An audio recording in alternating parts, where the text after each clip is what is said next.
So before we move on with the lesson, I would like to just introduce you to Padlet, where you can post your questions and we'll try our best to answer them on the Padlet itself. So just go to the link, padlet.com/whitehats/CHF2020 with the password of cyber hacking with white hats. So if you have any questions, feel free to either unmute yourself and just ask me directly, or post them to the Padlet and we will get back to you during the lesson itself.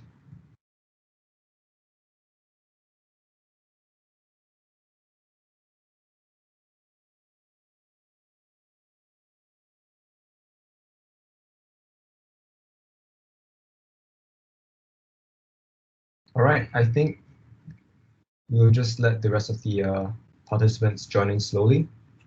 So we'll begin with the actual workshop.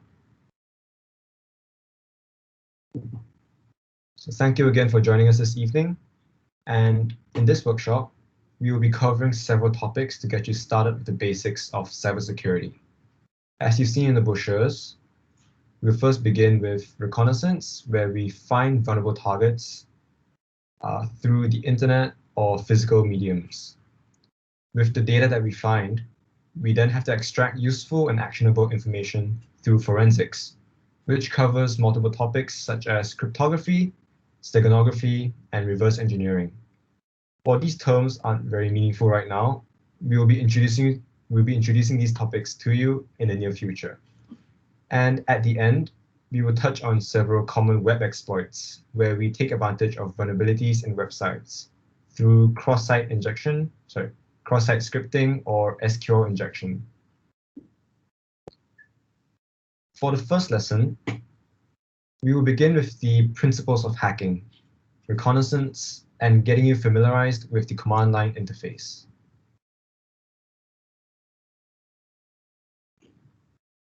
Now, it might seem obvious in hindsight, but let's first clearly define what cybersecurity actually is.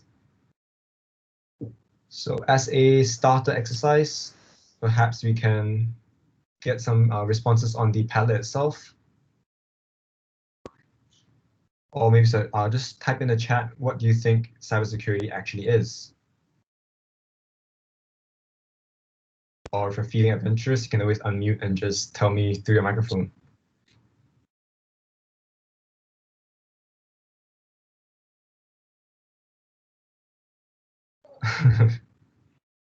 Well, I think so. Cybersecurity is a combination of two parts, cyber and security. Cyber being related to computers, or what we call our digital assets, and security meaning protection from threats. So exactly, Joey got the protection part correctly, and it's about protecting our digital information. So if you combine cyber and security, essentially we have a definition where it's simply about the protection of our digital assets from cyber attacks. And if you ask me to define cyber attacks, I would say that it is, in a sense, any offensive action taken against our digital assets. In this case, being our computers and laptops, or your smart fridges and your smart home devices, as well as servers and also the Internet of Things. So cyber attacks include things like stealing or destroying data, accessing secrets, or even disrupting services.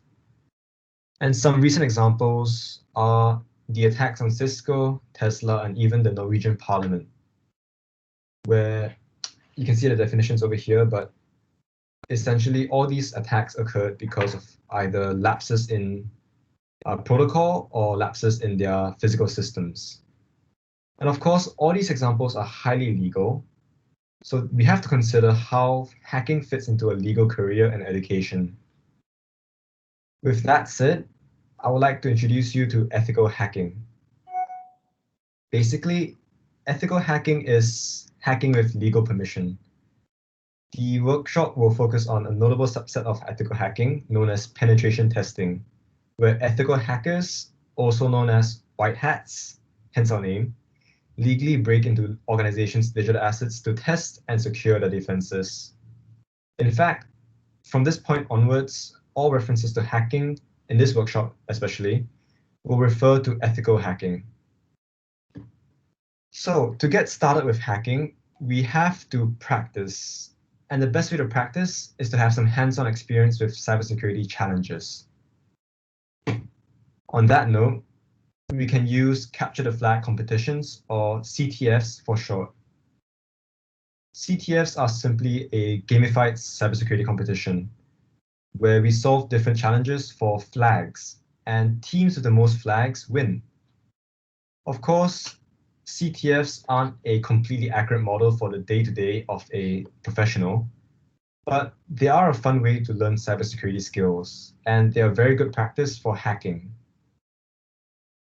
So I'm sure many of you are concerned about the amount of programming that is required for these challenges, but I want to assure you that our focus is not on programming. While programming and coding are a fundamental part of cybersecurity, we believe that the key difference between an amateur or an average hacker and a great hacker is not their coding ability, but their creativity and willingness to try. And I have a question from one of the participants about what flags are. So capture the flags. In capture the flags, flags are just tokens, or I would say keys that you can obtain from solving challenges, and you submit these keys to the organizer such that you can get points. So flags are tokens or keys, exactly. If that answers the question, I hope that answers the question. So last year, my team and I signed up for the Cyber Defenders Discovery Camp, or CDDC for short. I'm sure some of you have heard of it through our info sessions, so I hope to see you guys participate for that. Now, as a beginner, back in 2019, my key takeaway was to really just try, because without trying, we never really know how difficult or easy a challenge might be. In fact, some of these challenges seem really simple in hindsight. For example, one of the challenges that we had was simply to search the internet for any information about a company. And we found stuff like where this company bought their URL from. And we even found the private email address of their fake CEO. Then using this information, we just sent emails to this person, and eventually he replied with the flag, or in this case, a piece of text, and we could submit it to our organizers, and we got some points for that. So with a CTF, some challenges really are as simple as just doing that. And I want you to be comfortable and not too afraid of starting your CTFs. Of course, when we get further into more advanced topics, programming is an essential skill for some of the concepts. But with this workshop, we first focus on the basics of CTFs, and we will introduce programming concepts when they are necessary.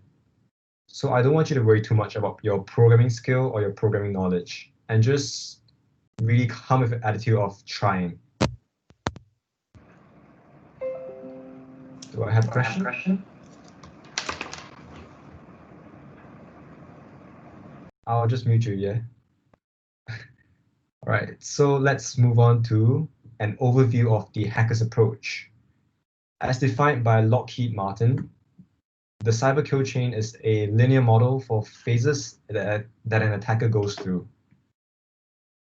So we first start with reconnaissance, where the step is to look for vulnerable targets to exploit. If I had an analogy, it would be like burglars on a stakeout, keeping a low profile while casing a neighborhood.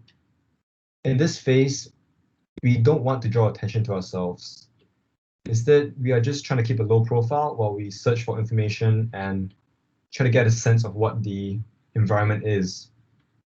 Unlike in the next phase, where we are actively looking for weak points in a system. So scanning is similar to burglars physically checking your doors and windows, or looking inside your window and being more obvious. Unlike the reconnaissance phase, it is much easier to be detected when you're scanning a vulnerable system. But the main goal of reconnaissance and scanning, they both serve to find vulnerabilities.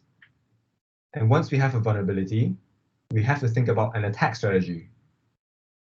Back to the analogy, it would be like burglars noticing that the door lock is weak and choosing a right lockpick to get through the door. Most attackers will use commonly known exploits or predefined malware. But it is also possible to craft new ones in this phase. In fact, some hackers actually do recreate the target environment to test out the exploits, similar to how burglars might buy the same lock that you have and practice their skills on that lock that they buy. Once you confirm that your weapon works, we can bring it to our target. We have to actually bring it to our target. So this step is called delivery, where if we go back to the analogy, it will be like the burglar bringing their tools and all the prep to the actual property and starting their attack. And once they reach their target, they will exploit the vulnerability.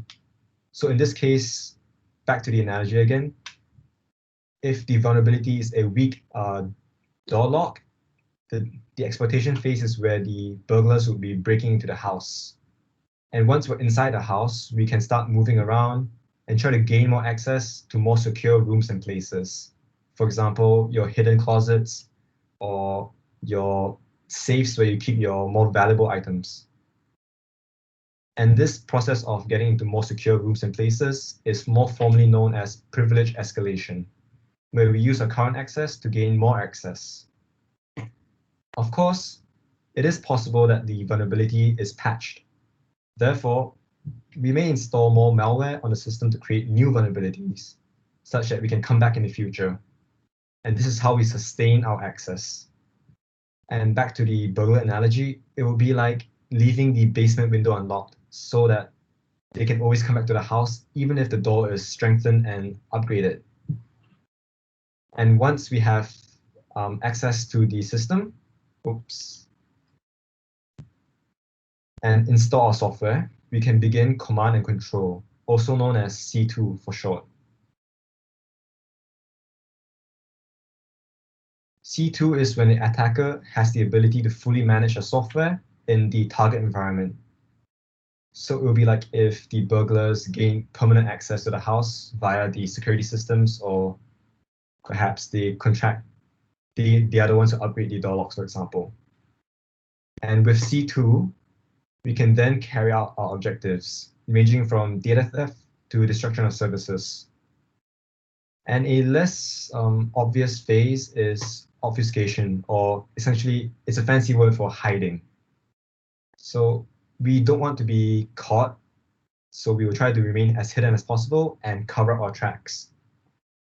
Of course, in some cases, hackers do leave calling cards, but the general principle is with obfuscation, it's about hiding a track such that you don't get caught. For this lesson, we will be focusing on reconnaissance.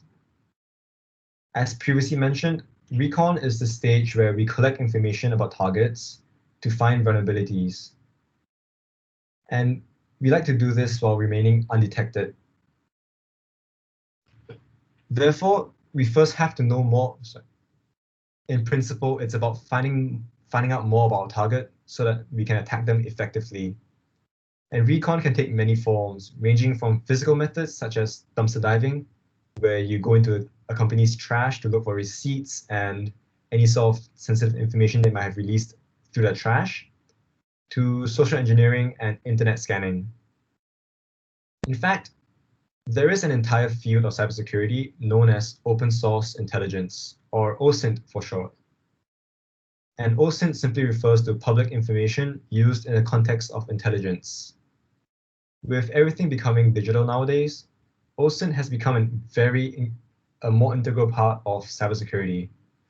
In fact, there are many tools available online for OSINT, such as Wiggle, which is it's a tool that lets you find wireless hotspots in the public, or even Shodan.io, which is a really popular search engine that gives you access to a database of all things connected to the internet. But while some of you might not have heard of these tools like Wiggle and Shodan.io, I'm sure everyone has heard of Google. And even Google can be used for reconnaissance. And we'll be talking about Google hacking or dorking, where we use Google to find security holes in the configuration of websites. Now, before we move on, I would like to remind everybody that everything we learn here is for the purpose of education only. And nothing we do here should be used for any malicious or illegal intentions. We will be proceeding with a hands-on for the next section, so I highly encourage everyone to practice discretion and care when going through the next steps. Now, moving back to Google hacking, I think the best way to explain what that is to provide some examples. So let's try to search Google with this phrase. Include all the little quote marks at the end and just copy out this phrase and let me know. Perhaps someone can let me know what this gets you. You can either post it to the MS Teams chat, or you can add it to the Padlet.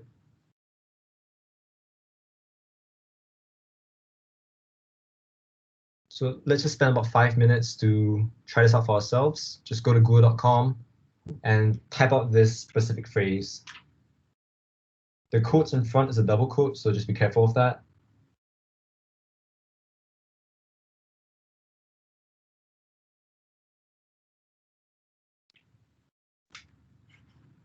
So just spend 5 minutes searching around Google, and it's pretty amazing what you can find.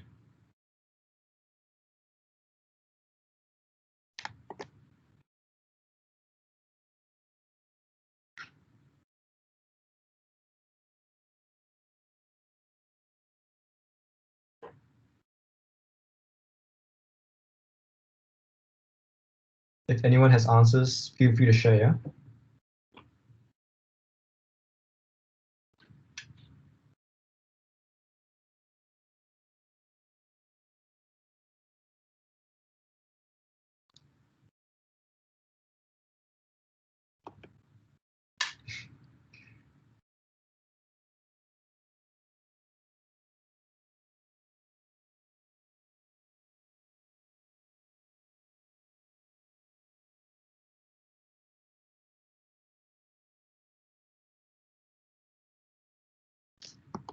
In fact, let me just post it onto the chat for easier access. So if you search this phrase up on google.com, authentication, yeah. Authentication keys, that's pretty much what you're finding, right? Yeah, that's a very good answer. So Kenny Go mentioned that, yeah, exactly. It provides you access to WordPress authentication keys. So what's happening here is that some developers are using who use WordPress for their websites. They've set up their website in a way such that these configuration files are being exposed to the internet. And if you search up this specific phrase, what Google does is it will go through its knowledge, its entire index of knowledge, and it will actually expose all these configuration files. And again, you will be given access to their authentication keys. And I'd like to remind everyone again that this information is meant for education only, so practice discretion. That's why I talk. It is a little bit scary because imagine if you hire a developer who does what these developers do, and they accidentally release your private information into the public sphere, and Google just has access to these authentication keys, and you don't notice it, but then this developer creates a vulnerability in your website and creates a vulnerability in your database, which then leads to information from your company being leaked, and you get into a whole suite of troubles. So Kenny got it on the spot. It's basically releasing let's just search it up, yeah. If we search this up, we get an entire list of authentic, these really odd text. Let me just increase the size for everyone. So if we search this up, we get into a lot of these really interesting links. And if you open these links up,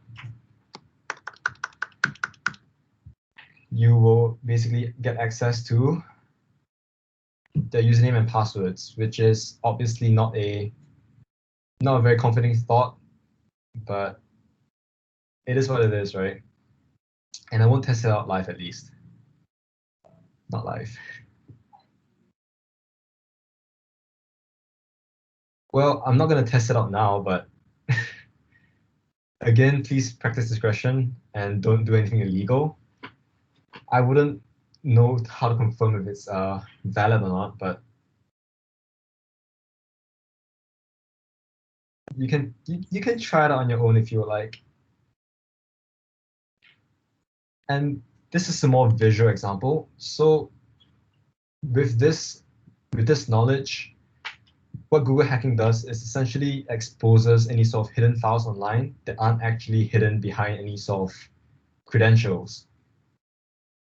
Again, if we search this specific phrase, you can kind of guess where this goes, right? So let me just give it a quick demo. This is always my favorite to perform because it's very visual. So let's see. We have a few things here. Let's try this one. And if you go here, voila, a network camera. Probably we're not exactly sure where this is, but you can basically see that we've gained access to a random security camera somewhere in the world. And some of them actually give you access to the controls as well. So this thing is an IP address. Yes, White Tuck, basically how you travel. All right, sorry, that was a bit too fast, right? So if I copy this, I'll post it into the chat, yeah?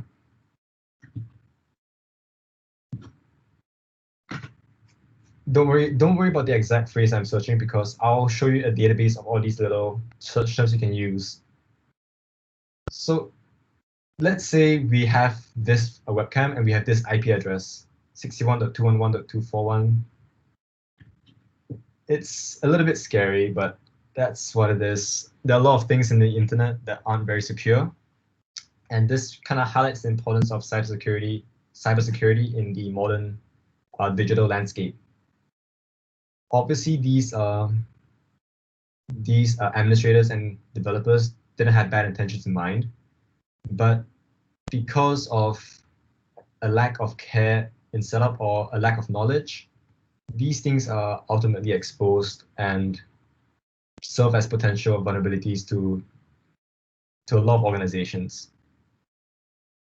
Yeah, it's actually moving. This is an actual live feed to a webcam. So I hope you guys had fun with that little hands-on.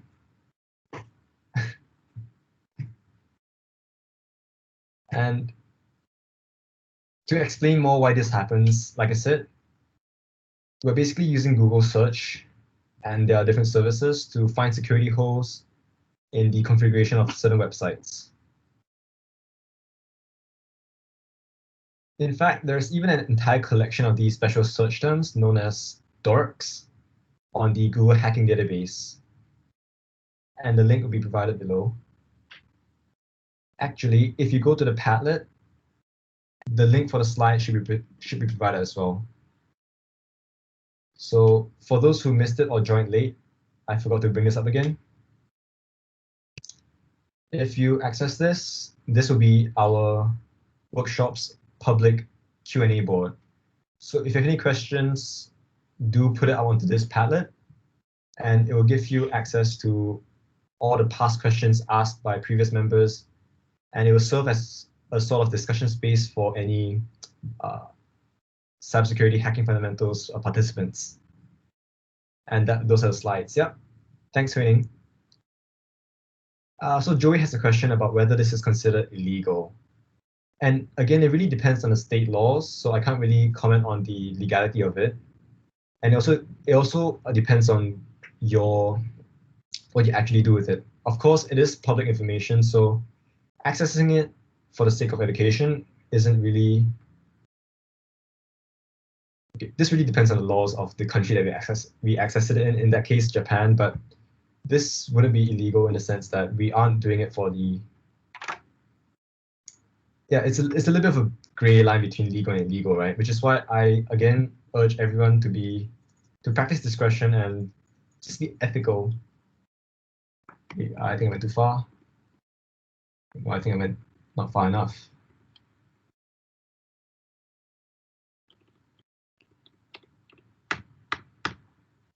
Yeah, so there is an ethics disclaimer because this is where the line between legal and illegal kind of blurs, right? So it is good for education, but yeah, well, I wouldn't say it's exactly because of the motivation, because again, it's dependent on the state laws. Some states do take your intent into consideration, but of course, some other states, intent isn't as much of a factor behind guilt. It really depends on, and guilt again is a criminal thing, so it really depends on the state laws. I can't really comment on the laws of this. So again, do your research and be careful of the legality of these things. And don't worry, we will provide some resources we'll provide some legal resources and practice environments such that you can practice these things legally. All right, I see that the webcam has gotten most of your attention. So if you would like to get more, I guess, more of these little Google dorks, just go to the Google Hacking Database. And to explain why Google Hacking works, one key thing with Google and what makes it so fast is that Google is constantly accessing the entire internet to build an index, or in simple terms, a map of the internet. And with a better map, they can provide you with results faster. So if developers don't configure the websites properly, search engines will expose all these sensitive information, and you'll be vulnerable to these simple Google hacking techniques. And again, Google hacking is just one way of conducting reconnaissance. We still have a lot of other resources, but I'll leave it to you to figure out and learn about these resources. So on the slides, I have provided a few challenges and a few learning materials, like Google hacking techniques, more OSINT courses and workshops, as well as some Shodan queries. Now, for the rest of the workshop, we will be using tools on the command line interface. I'm sure some of you have experience with the command line interface, but if you don't worry too much, because we will be going through the very basics of the command line interface from the start to the end. And the reason why we're learning the command line interface is because a lot of tools that we rely on are basically command line interface only. And if I had to explain what the command line interface is, it is just a text-based interface where we can type commands to perform actions. And don't worry too much about the definition of it. We'll go through some examples and some practice. We'll get some practice with some hands-on sessions. To begin, we first need a terminal emulator, as it is a program that gives us access to the command line. If you guys have experience with the command line interface and know how to install programs, then don't worry too much about these steps. You can do it on your own machine. But for those of you who are completely new to programming or any sort of developer tools, you can just follow these steps and we'll get access to an online terminal emulator provided by PICO CTF, PICO CTF. So just follow these steps and let me know if you have any trouble getting onto the command line interface. So, oh, again, wrong actions. So I'll just put this to the side and I'll walk through this with you, everyone, yeah? So if you go to, let me just put it into the chat. Oh, thank you again, Hui Ning. So if you look at the chat, there'll be a link to the Pico CTF. And if you go to Pico CTF,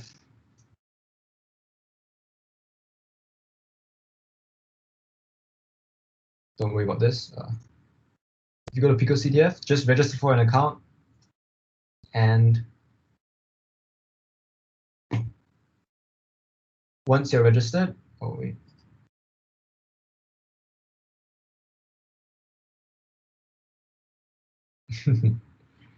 Once you're registered, just log in and go to the Shell tab. So if you go to this Shell tab, this is your terminal emulator. And all we have to do is just log in.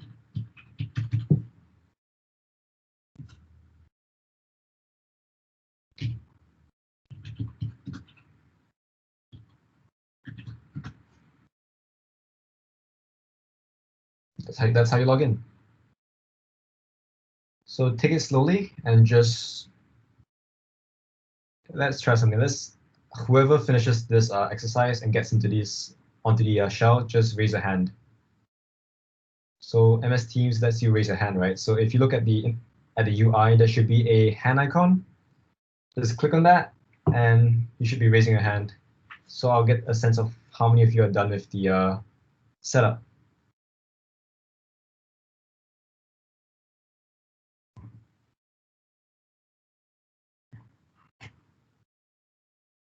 Nice. Ethan, Gideon, great.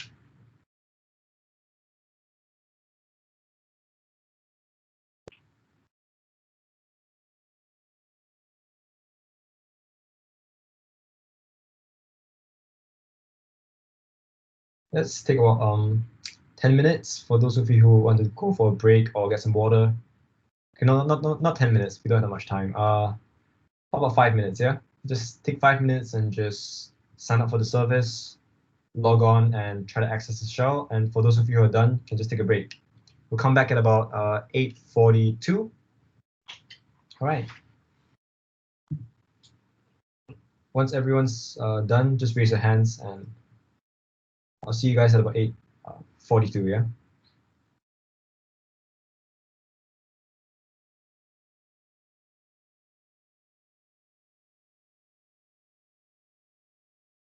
Cool, cool.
So I'll be answering a few questions on the Padlet for now until 8:42. So if you have any questions now, you can just add it there and I'll try to answer as fast as I can.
So I received a question about why the CCTV was, why it was on that specific CCTV that was presented other than, besides, sorry, I was asked the question about why we were given access to that specific CCTV instead of any other CCTV in the world. And it's because it's up to Google to decide which results are most relevant for us. And in this case, Google thought that the most relevant result was that specific CCTV. So if you want to find a better location or like a better result, we have to use more advanced search filters to get more specific results. I hope that answers the question, and I've updated my answer. For the other questions, I'll get back to it after the workshop. All right, I think pretty much half of you guys are done with the exercise, and I would like to, for those of you who are still having trouble, don't worry too much about it. You can always come back to the slides in the future and try out the exercise for yourself again. We'll be moving on with the exercise and getting through the rest of the lesson, okay? So now most of you should have gotten access to the platform, and if you log in, you will be presented with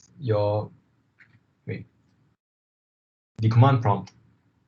So when you first log in, you will be greeted by a message of the day or MOTD, which is a bunch of text which tells you where you are and what the current status of the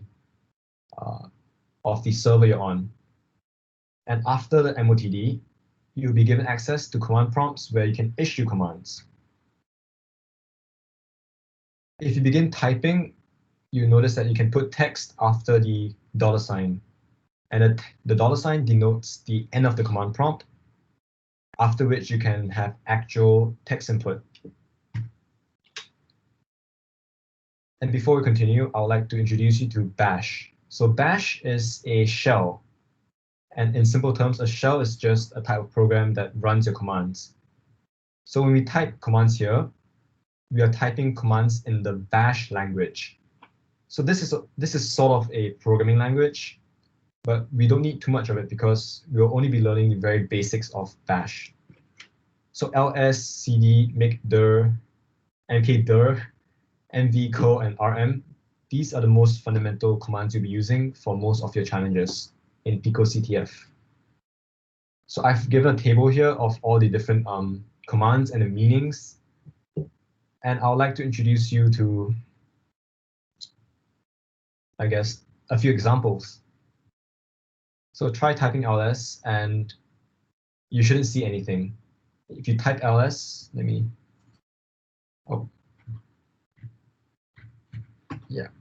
get back to this. So let's say we're here, right? Oh, okay.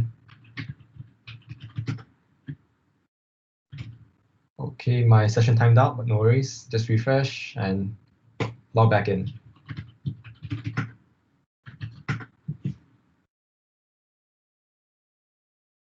Oh no.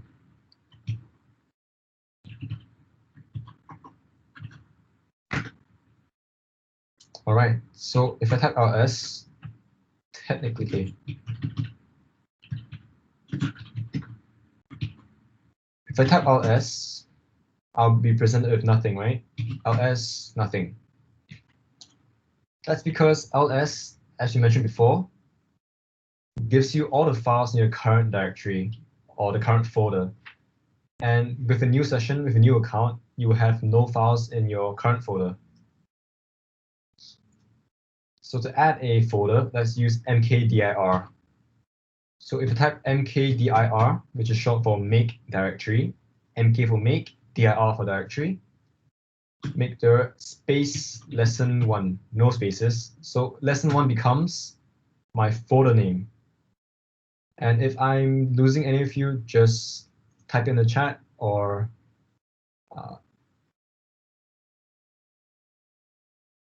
oh, sorry, I didn't see the chat. Sorry. So after you log in, you should see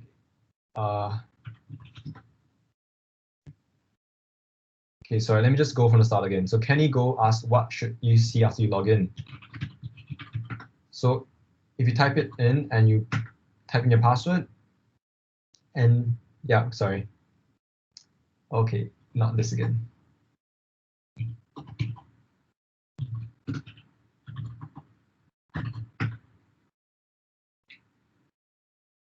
You should, oh, wait, why am I not getting in? Okay, there you go. You should see this. Okay, so what is username and password? So the username and password you'll be keying in is the exact same username and password you used for the actual account.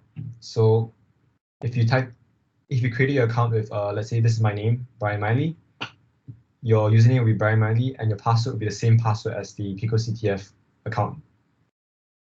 Yep. And if it says permission is denied, it probably is a wrong password.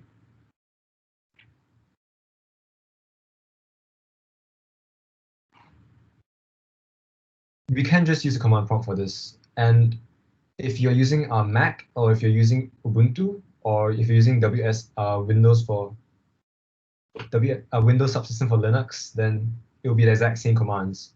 But if you're using a Windows command prompt, it'll be slightly different. You can use CMD, but I think it'll be a bit difficult because there are a few tools we'll be using later that requires we'll be using exif tool. If you know what that is, then I think it's fine. Okay, so Isha, you can type a password. Your password is just hidden. So if you type it in, it's actually being typed. It's just that it's being hidden, so you can't actually see it on the screen. So the difference between this and PowerShell is that PowerShell command prompt CMD, sorry, PowerShell, CMD, and Bash are different languages or different shells. So while it is a terminal emulator, let's say when you open CMD, you have a terminal emulator, but the language you're using is different. And in this class, because we are doing cybersecurity, we'll mostly be using Linux. And I will have a guide for how to set up Windows and Linux. And for Mac users, I'll have a guide for how you can install some of these tools on Mac OS. But for the time being, we'll just use PicoCTF if there's no trouble with that. So, and I'm getting some messages about the server being overloaded. So yeah, you can try the mirror or you can try the extension. I hope that works because this is a pretty fun. This is going to be your introduction to a command line. And again, I'd like to mention that this is a Bash language. So ls and mkdir is a Bash command. And if I just type ls, where's my keyboard? Now, if I type ls, you can see there's a blue lesson1 over here. So I've created a folder lesson1. And if I type cd lesson1,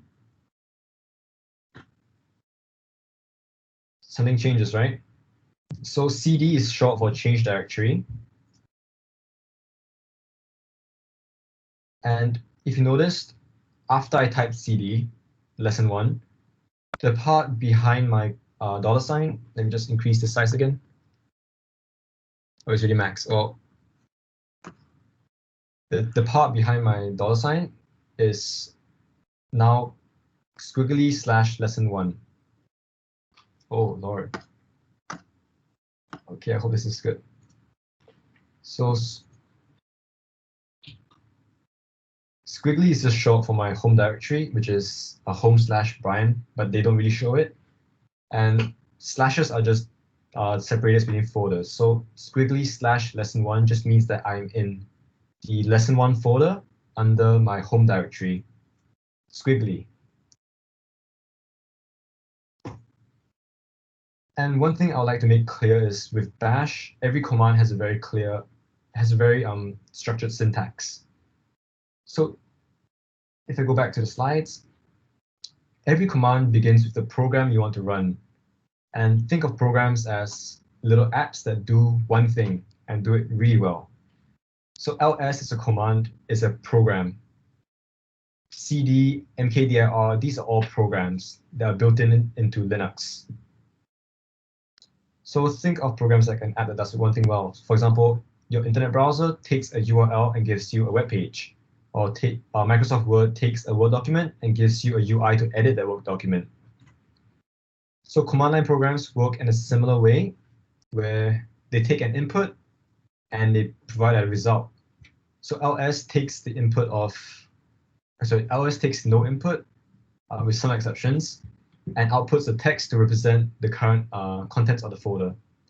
Whereas makedir takes a new folder name and creates a new folder with that same name.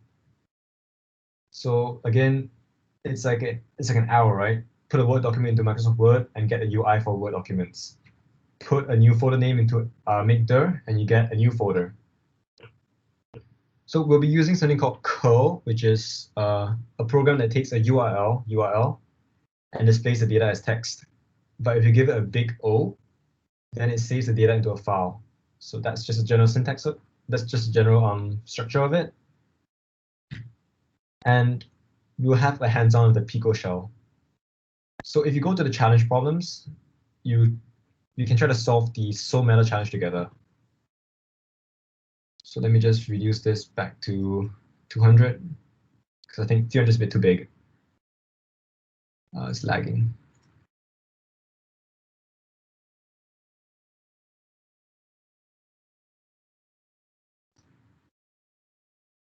All right, let me just, if you go to the challenge problems tab,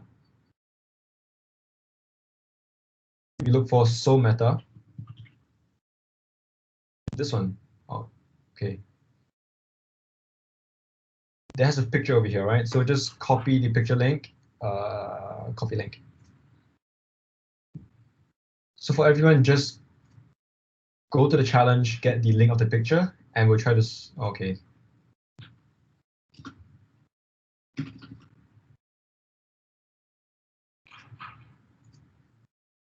Okay, calm down. The website is not working with me, right?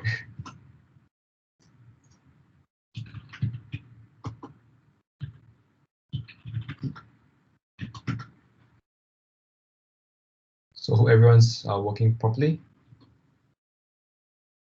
So if you copy this link, let's go to our Pico shell. So cd is change directory. cd is change directory. Change directory, cd.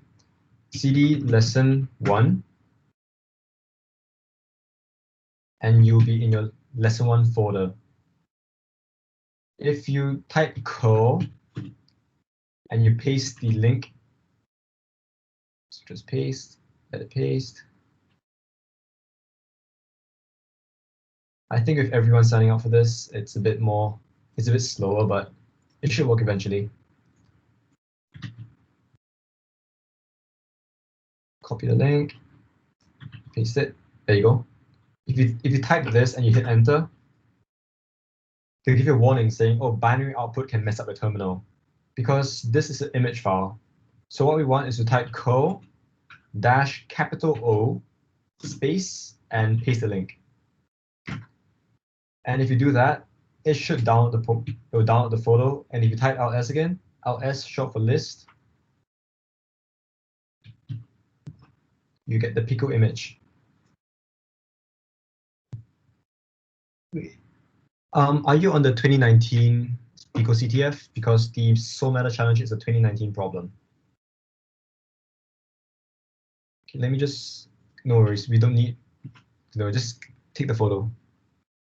I posted the link onto the chat, so just copy that link and put it into your shell. It might have been a closed challenge. That's pretty odd, but no worries about that. So for those of you who can't find the challenge, just go to the chat and I should have a photo. I have a link to the photo. So just type again.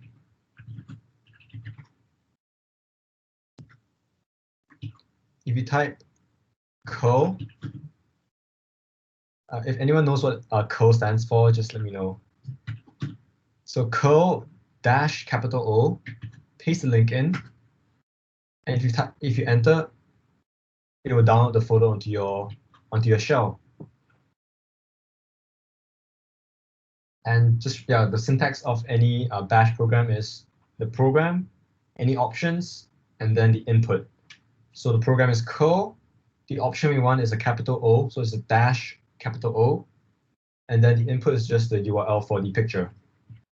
And once you guys get there, if you type ls, you notice that Pico image is now in your link. ls pico img is now in your folder, right?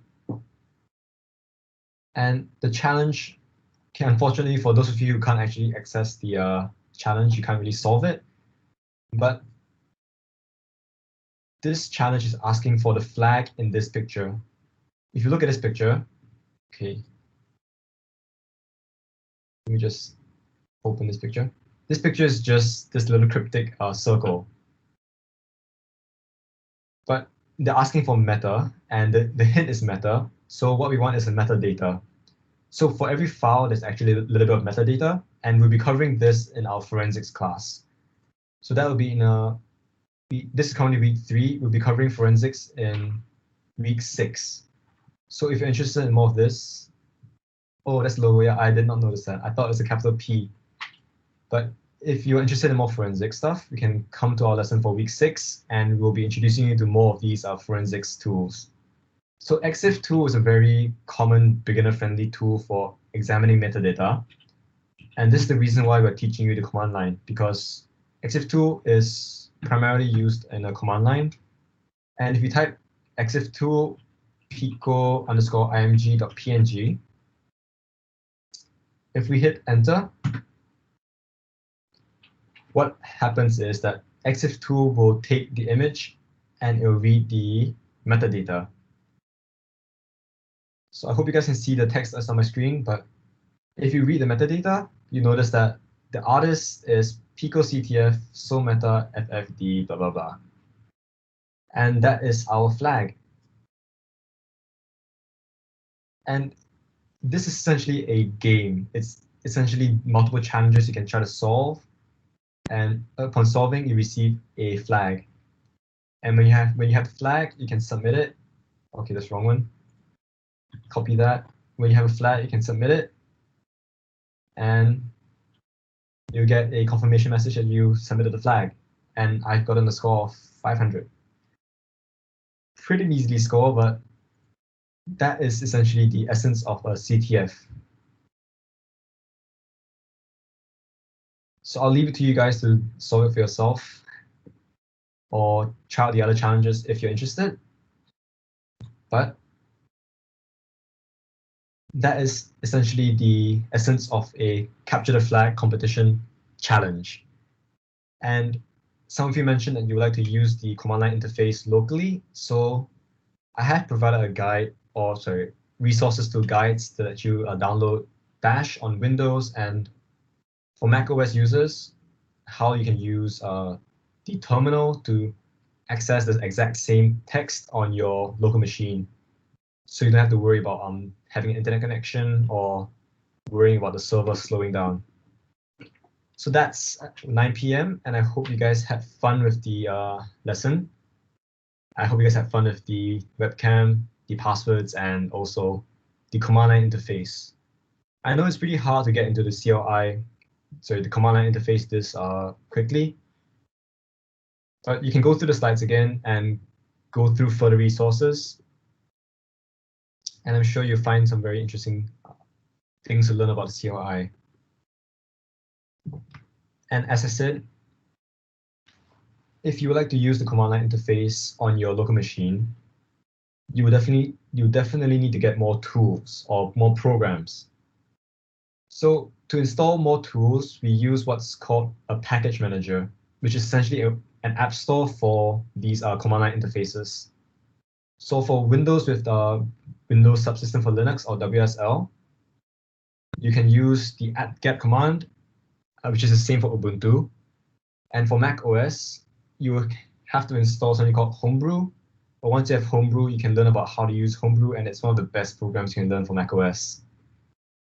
And with that, I hope you guys come for the next lesson where we'll be introducing the networking concepts, the fundamentals of networking, and some more advanced reconnaissance and scanning tools.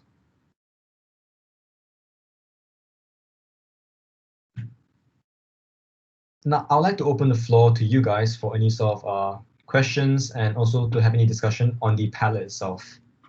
And I think Chris can send them the feedback form if they would like that.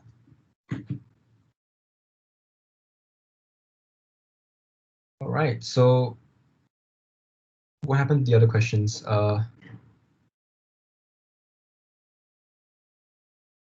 Yeah, so there's a question about whether competitions normally include emulators like Pico.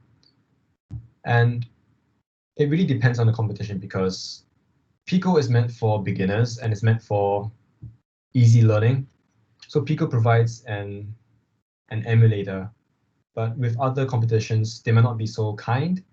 So it is quite beneficial to set up your own command line interface and set up your own tools the way you like it. There are a lot of things you can do with a command line interface. You can set up the colors, you can set up the syntax, the different commands, you can have shortcuts. Once you get started, you get really lost. At least for me, you get really lost in configuring your command line interface. Will the recordings be available? Yes, we are currently recording and will be releasing in the future. And in the meantime, you can definitely access the Google Slides at your own convenience. For people, okay, how they figure out the Google hacks you mentioned previously, or the Google dorks, is definitely through research and experience, and also because Google has a set of predefined syntax, or what they call their advanced search queries. So you can search for files with a specific extension, or files that are created from a certain time frame, or websites with a specific thing in a URL. So they use these things to essentially, creators of these Google hacks essentially use these advanced search queries to look for specific files they know will be vulnerable. So with the passwords example, with the passwords example, it's common knowledge amongst WordPress developers that this file can be a source of vulnerabilities. So all the Google hacker has to do is just set up a query that searches for this specific file. So if we go back, let's just scroll all the way back. If we go back to the Google hack,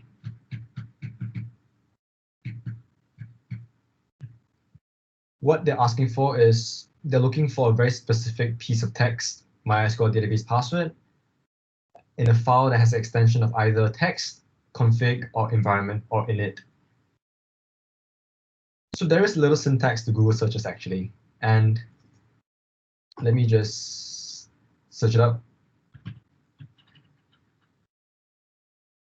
Big Google advanced search operators. So if you look at this, there's actually a whole set of operators.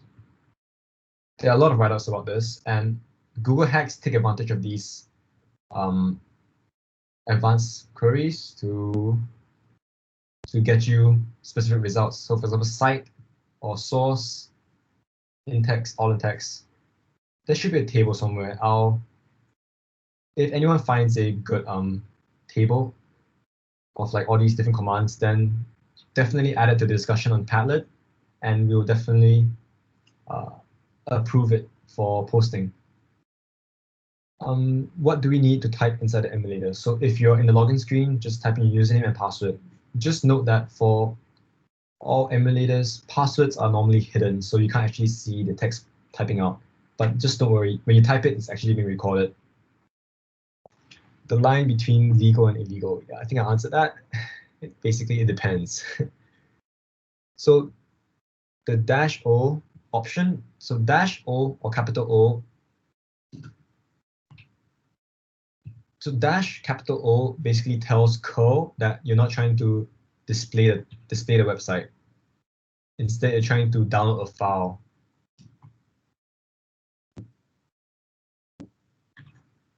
So if sorry, let me just go back to my, I'll use my own terminal, don't worry about that.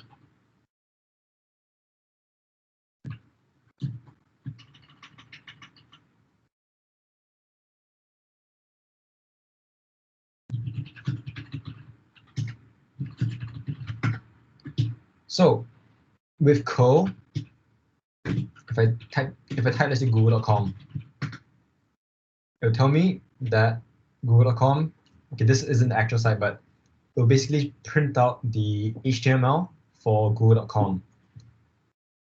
But if I asked it to download the file, if I type curl-o google.com, oh wait, how do I download it?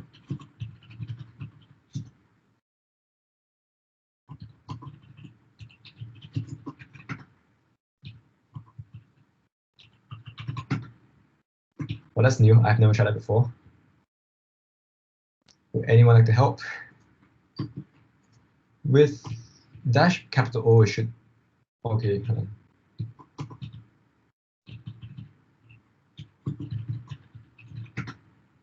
There you go. Thank you, Kailong.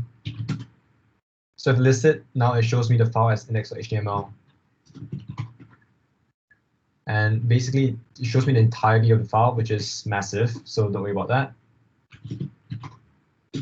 So again, the -O option basically lets curl download the file instead of presenting it on the screen. So once again, let me just repeat, google.com. If I curl it, it just prints out the file, only if it's text. But if I use -O or capital O, I'm asking curl to download the file.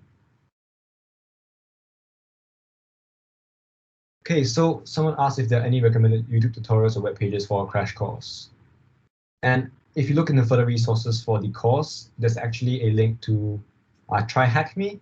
So Try Hack Me is basically a pretty good resource for learning about, is it here somewhere?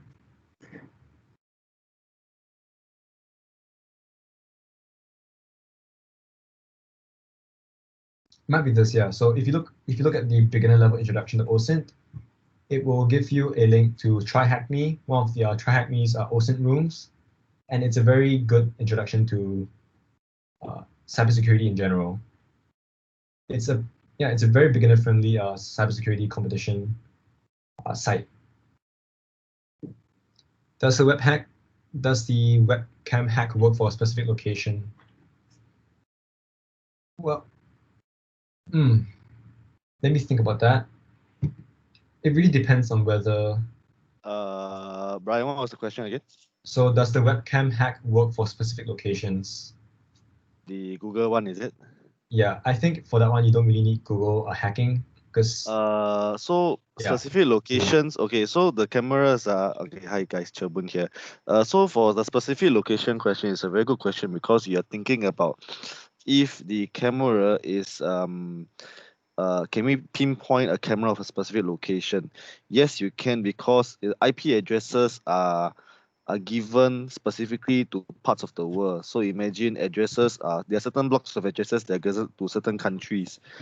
So it is possible to say pinpoint. However, back to the basics of Google hacking is that such devices needs to be indexed on Google. So in order to even pinpoint a location, you need to first get the uh get the public accessible URL. And also we need to take into consideration sometimes these IP addresses may change. So it can be like one user accessing IP address, but actually this camera is actually in. So for example, this camera that just now Brian showed was in Japan, but what if the IP address in Japan, but actually the actual camera is in, let's say, Singapore? So it's also possible that people are routing it this way. But good question.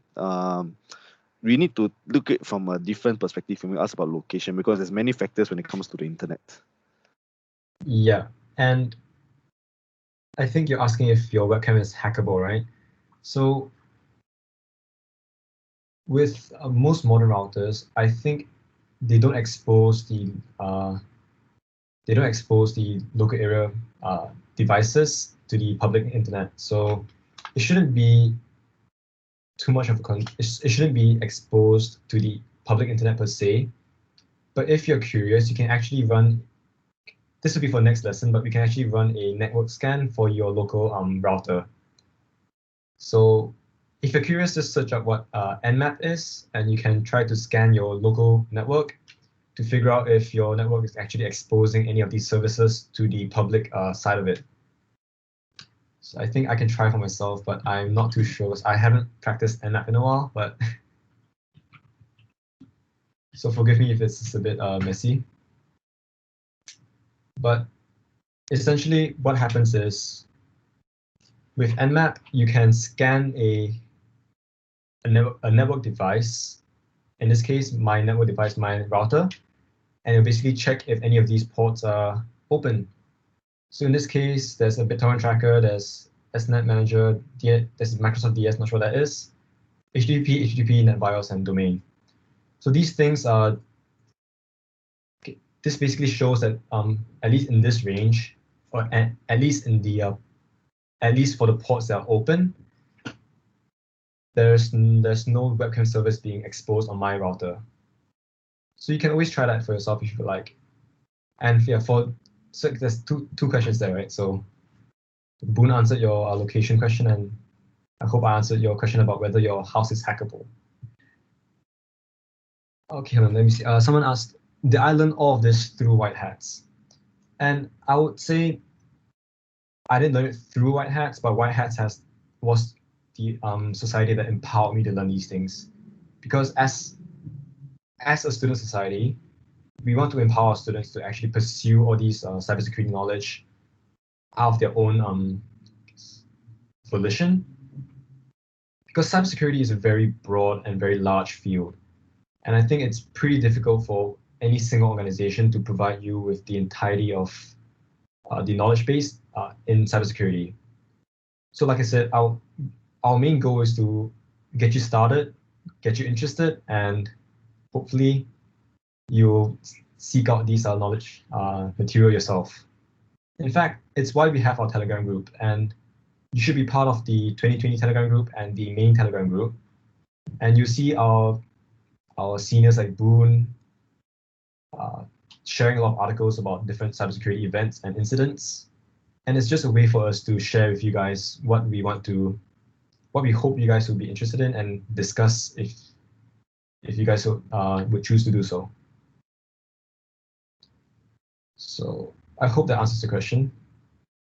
And in the simple terms, yes and no.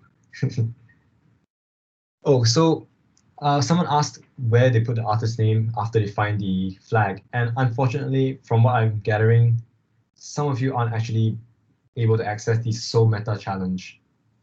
So if you look at the challenge problems, I searched So Meta and I have a challenge called So Meta, and that's where I found the flag. So the picture. I think for some of you, you don't actually have access to the So Meta challenge. So unfortunately, you can't submit the flag, but there should be a metadata challenge for you as well. And it should be in the same it should have the same approach. So don't worry too much about that. All right. If there are any more questions, just post it onto the Padlet, and over the week, our community will try to take a look at it and answer your questions should we see any new ones. So don't worry about it now, and I hope you guys had a lot of fun in the workshop. Oh, serious. So everyone,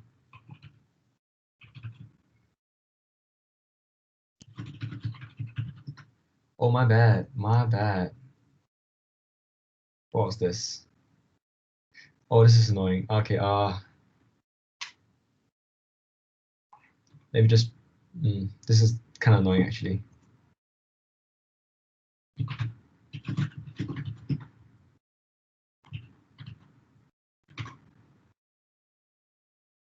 So Glory of the Garden, it's a different, okay, I didn't expect it to be a barrier, but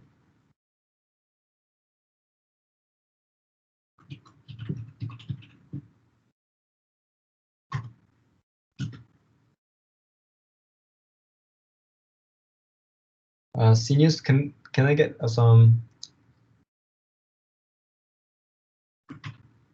That's obviously not it.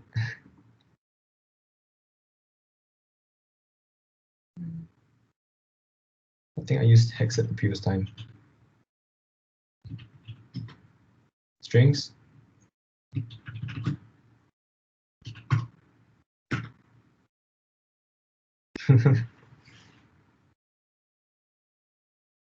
There you go. Strings. Wrong program. So I used a hex editor, which shows you the hex data, but I needed text data. And like Waitak and Kenneth Tan has mentioned, I had to use strings. So it's the same approach. So just download the file to your shell using the same commands, curl-O. And once you have the file, you can use the strings command to get text data out of the file. Here's the flag.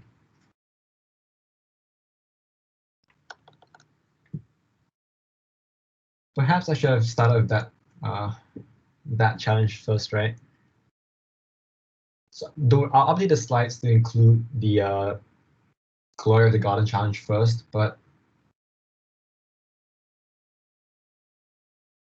I did not know that was a thing. So Glory of the Garden, use the strings command instead of exif2, use the strings command, and then you get access to the SOMETA challenge, which you can then use exif2 to get the data out of. And that's how you get 2 flags. Can we have the link to join the Telegram group? Oh, I think, okay, give me a second.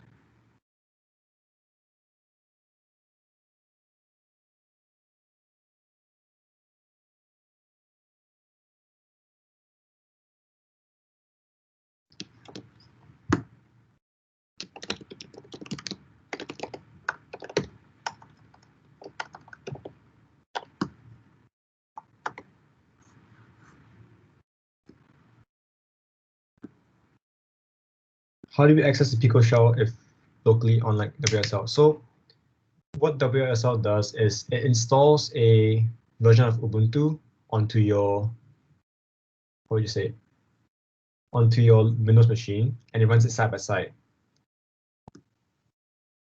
Let me just.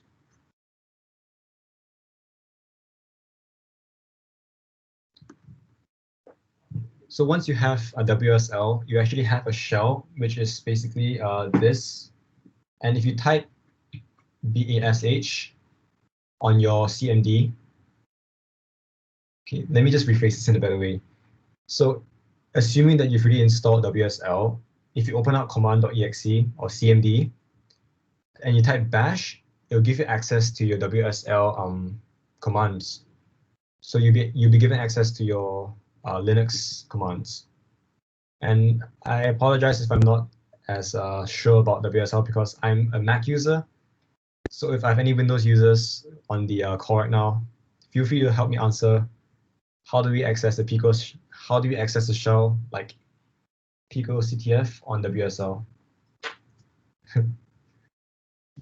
But yeah, just type in dash into your command.exe and you should get access to your WSL.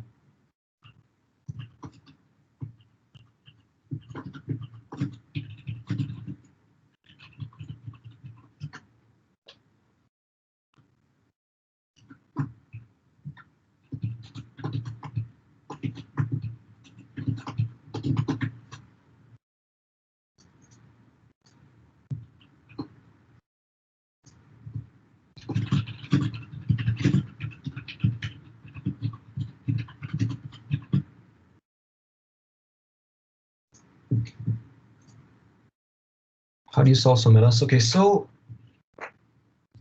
with SOMETA, the idea is that it's stored in your metadata, which is just extra information about a file. So what you use is something called exif to exif tool. Where are my slides? Wait, where are my slides?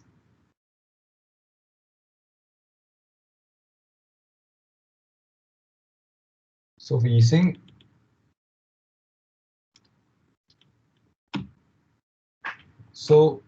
on Pico CTF, they have a bunch of tools pre-installed, and one of them is called exif tool, exif tool.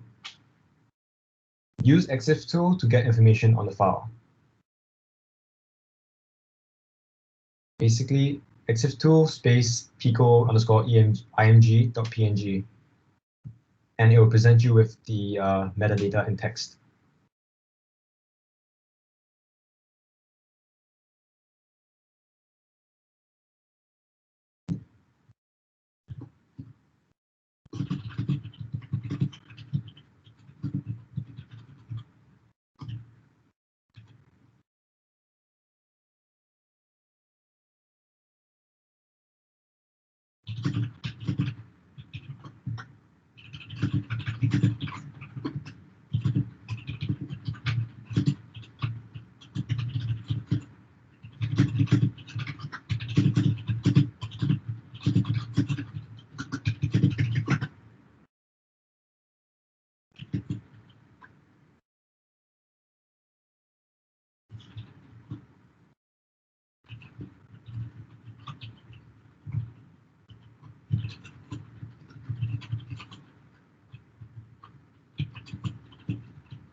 Hey, can find a key. Wait, if give me a second, let me just see if you're getting.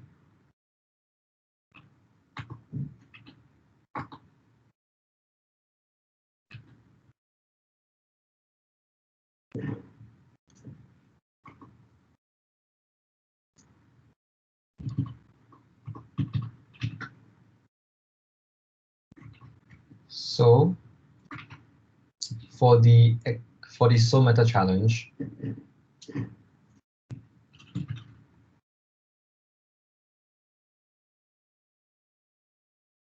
in your Pico shell, if you download the file, slow. If I type exif tool Pico, if you look at the bottom, there should be an artist tag, which gives you the key, or in this case, the flag. Do you manage to get the incorrect? Copy, wait, what's the format for? What's the format?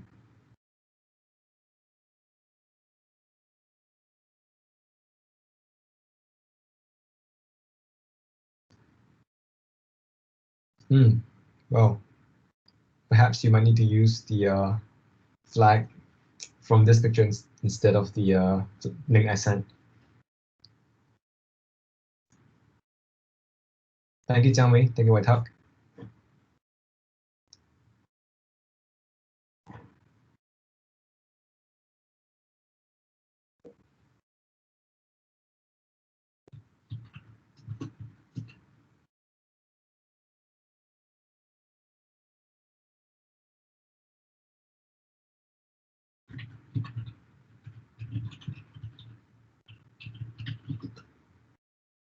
And again, for those who missed it, the Padlet account, the Padlet board has a password of cyber hackings with white hats, and it's at whitehats/chf 2020.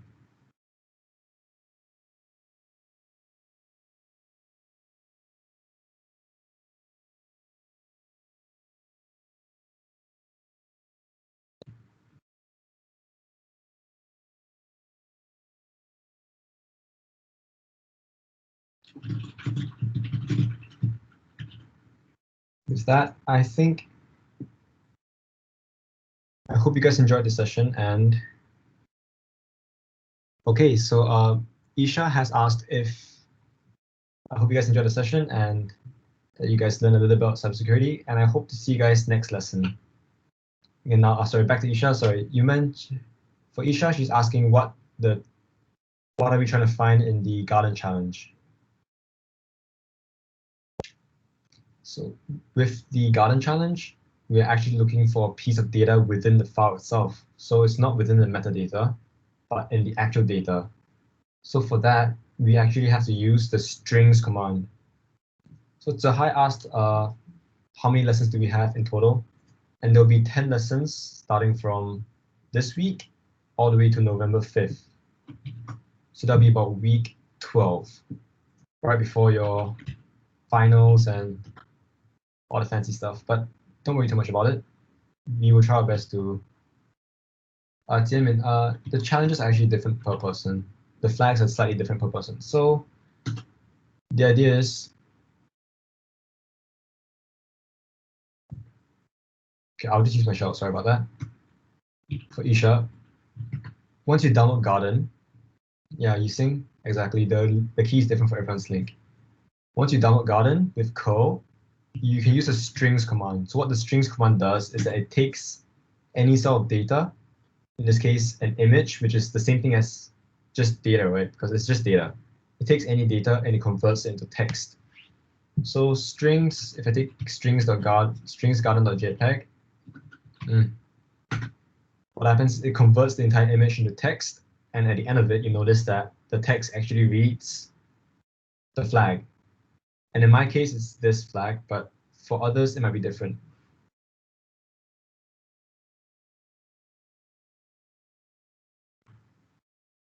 All right, glad I could help.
So again, using so what the strings command does is that it takes any sort of data or any sort of file and it converts into text.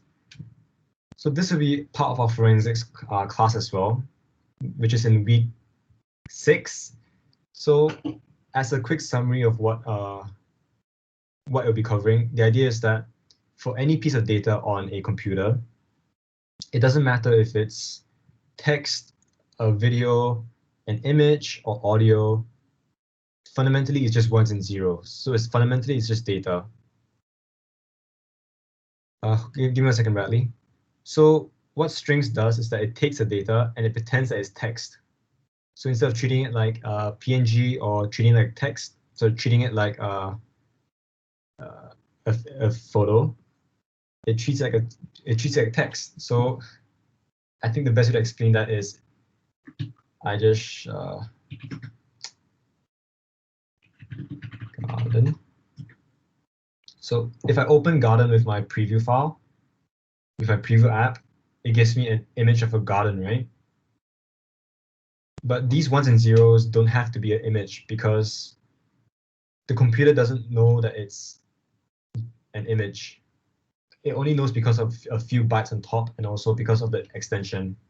There's more to it than that, but fundamentally, the person who created this image has told the computer that this is an image and this is what it looks like, and this is its name and this is its data. But the data can also be that data, the ones and zeros that represent the image, can also have text hidden inside the ones and zeros. So if we treat the image as a text file, what happens is that it actually shows you the flag. So if you use strings command, it just pretends that the image is a text file and it, boom, gives you the text. I think that's a bit confusing from my end, but I hope that clears up what a string command does.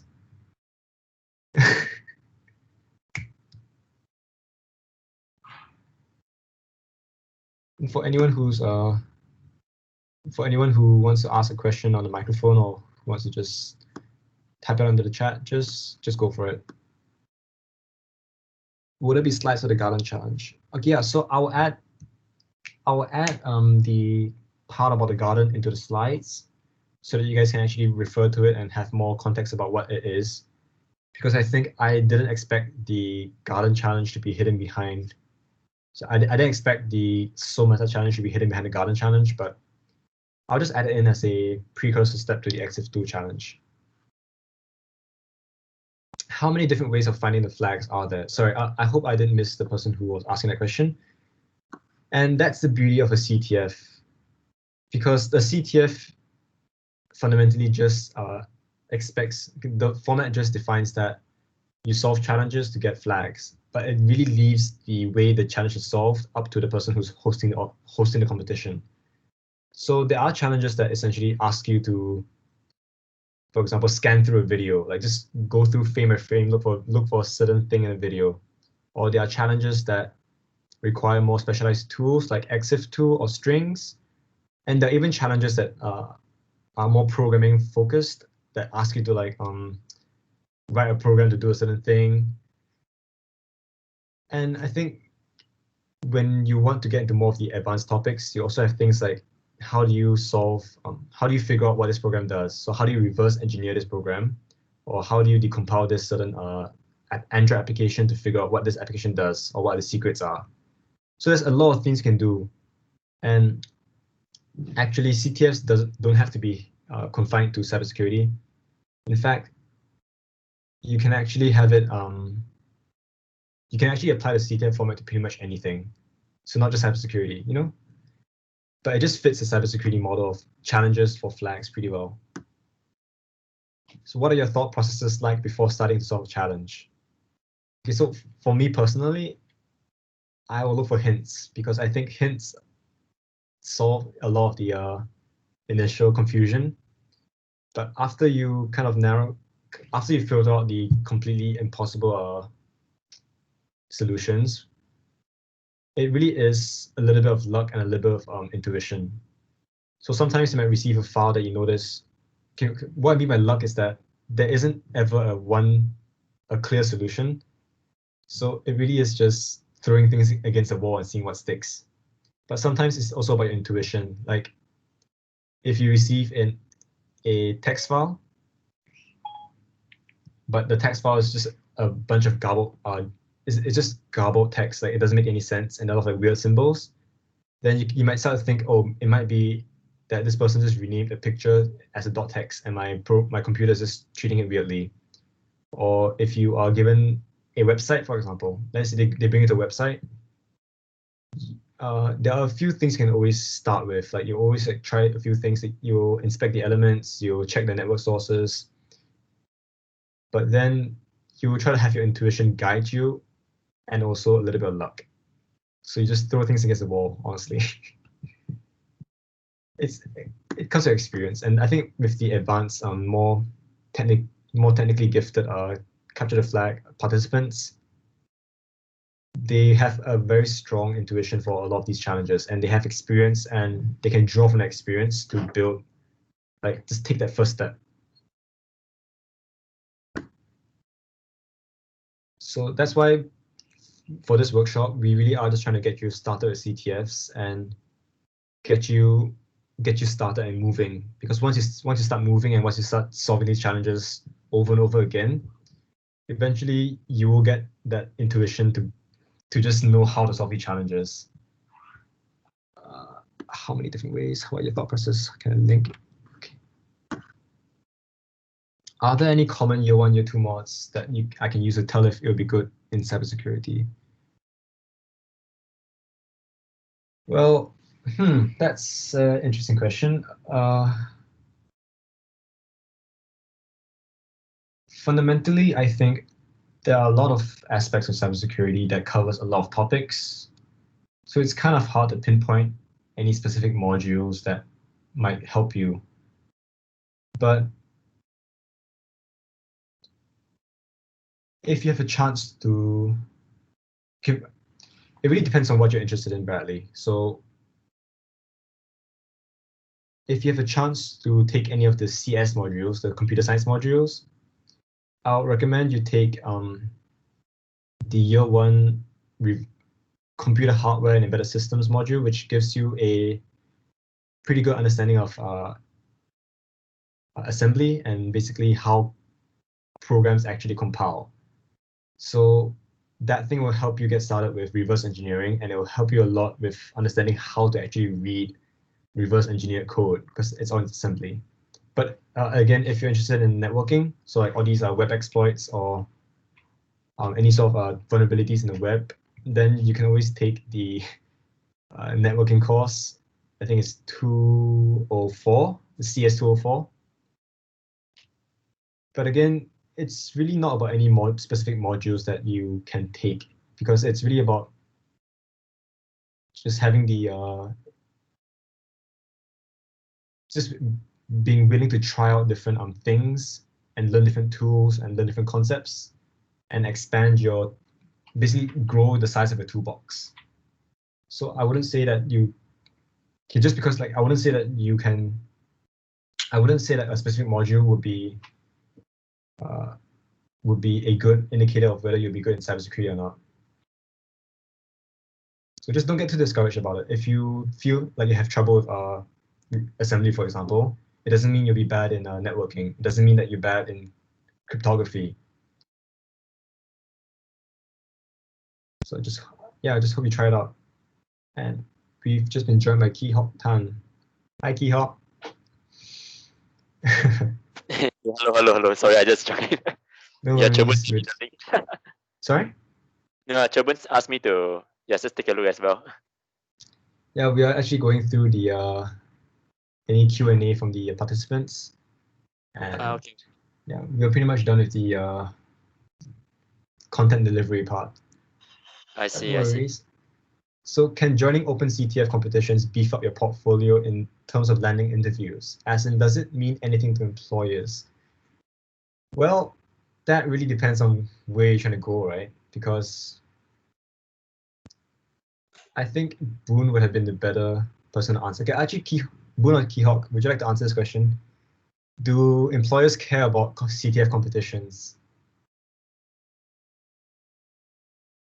Okay, so maybe I can help to answer the question. So regarding that, I mean, coming from GovTech perspective, yes, in some aspect, definitely we will see interest in applicants who demonstrate competency or achievements in CTF, especially when it comes to international ones right now. So like if we see some applicants while they are DEFCON champions or they have black badge, definitely we know that there's a certain level of skill set and we can be assured that there's a certain level of competency. So I think that itself is quite telling compared to other applicants. It definitely gives you an edge. Yeah, so I think it helps from an employer perspective. But of course, not all. Depending on the organization you are looking at, some organization may be more conservative. They prefer certifications, all this. But I think moving forward, definitely people are using. Even if you look at AWS job description recently for their red teaming, they're actually asking for candidates who have CTF experience. So I think that's telling on where we are moving forward. Thank you, Keyhawk. And Keogh is actually one of the previous presidents of White Hats. So there are a few seniors in this chat right now, actually. So we have Keogh Tan, we have Kenneth Tan, we have Sim Chebun, and I'm wondering if I can spot anyone else here, but we also have Wai Tuck, also one of the previous presidents of White Hats. And if you guys have any questions about employment in terms of cybersecurity, or just more of the advanced, more technically challenging questions, you can always direct it to them instead. And they're actually in the main Telegram group. So if you're interested, just search them out there or just send them a private message.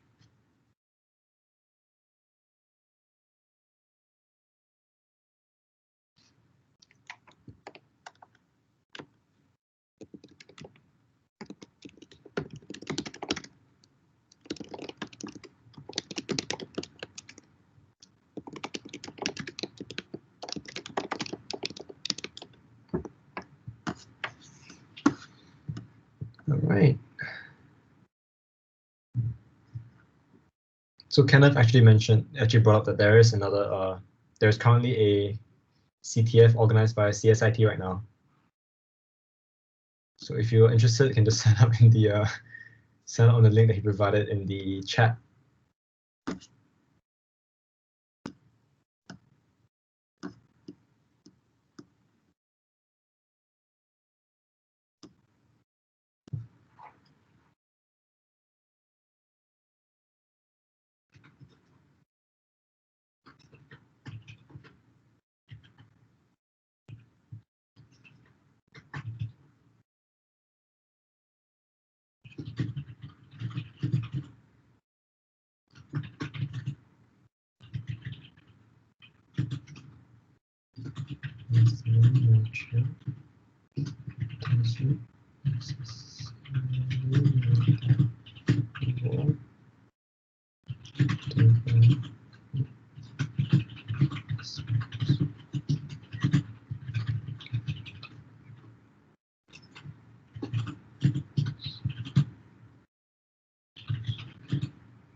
Okay, I think that's all the questions we have for today.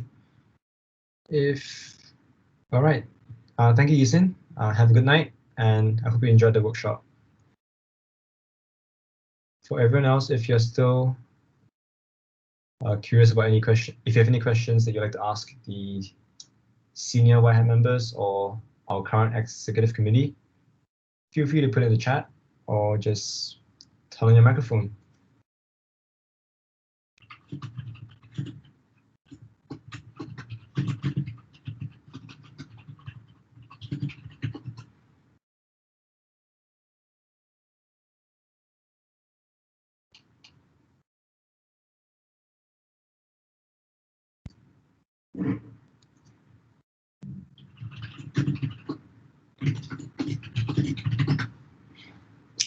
Oh, and I would like to mention that the CTF that Kenneth linked to is a open category, so it's definitely a fun challenge if you want to really challenge yourself, but you'll be going up against some pretty veteran CTF.